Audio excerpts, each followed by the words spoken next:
दोस्तों आज हम बात करेंगे माइक्रो कंट्रोलर और माइक्रो प्रोसेसर के बारे में। माइक्रो कंट्रोलर क्या है और माइक्रो प्रोसेसर, इन दोनों के बीच क्या डिफरेंस है।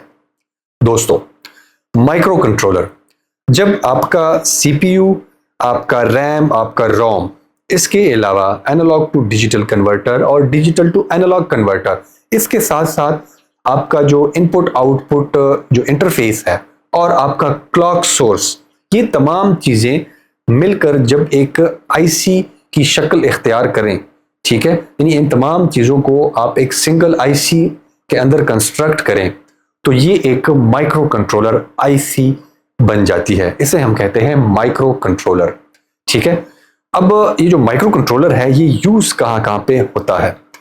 आपका जो माइक्रो कंट्रोलर है ये आपकी कैमरा डिवाइसेस, यानी कि आपके जो डीएसएलआर कैमरास हो गए, आपके जो मिररलेस कैमरास हो गए, इसके साथ साथ आपकी जो स्प्लिट एसी हैं जो आपके घर में लगे हुए हैं, ठीक है, आपकी जो माइक्रोवेव ओवन्स हैं, आपके जो टेलीविजन सेट्स हैं, आपकी जो एडवांस वॉशिंग मशीन टेक्नोलॉजी है, ठीक है, इसके अलावा बहुत सारी चीज़ों में माइक्रो कंट्रोलर का जो है इस्तेमाल होता है, जो कि किसी खास फंक्शन को परफॉर्म करने के लिए बेसिकली आप यूज़ करते हैं।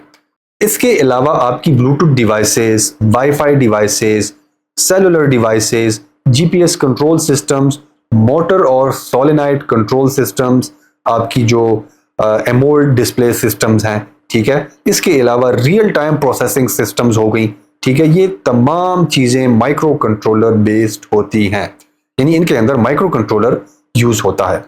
इसके अलावा अगर आपको कहीं पे लॉन्ग बैटरी लाइफ चाहिए हो किसी इलेक्ट्रॉनिक सिस्टम में, तो वहां पर आप माइक्रो कंट्रोलर का यूज करते हैं, क्योंकि जो माइक्रो कंट्रोलर है ये बेसिकली लो पावर कंज्यूम करता है as compare to microprocessor. अब बात कर लेते हैं माइक्रो प्रोसेसर के बारे में कि माइक्रो प्रोसेसर क्या है।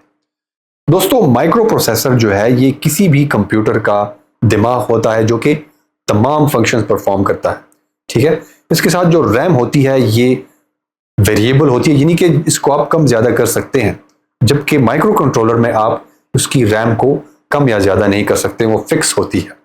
जबकि आपका जो रोम होता है, यानी कि आपकी जो परमानेंट मेमोरी है जिसको आप हार्ड डिस्क कहते हैं, ठीक है, तो ये भी आप कम ज्यादा कर सकते हैं। अब ये तीनों चीजें रैम, रोम, माइक्रो प्रोसेसर, ये तमाम एक मेन बोर्ड के साथ कनेक्ट होती हैं, ठीक है। इसके साथ जो आपकी इनपुट आउटपुट डिवाइसेस हैं वो भी मेन बोर्ड के ऊपर आप कनेक्ट कर सकते हैं, उसकी जो पोर्ट्स होती हैं वो उसी मेन बोर्ड के ऊपर कंस्ट्रक्ट होती हैं। आपका जो माइक्रो प्रोसेसर है ये बेसिकली ऑपरेटिंग सिस्टम बेस्ड होता है, ठीक है, यानी इसमें आप नई और पुराने वर्जन्स की विंडोज डाल सकते हैं अपने एप्लीकेशंस के हिसाब से, अपने यूज के हिसाब से।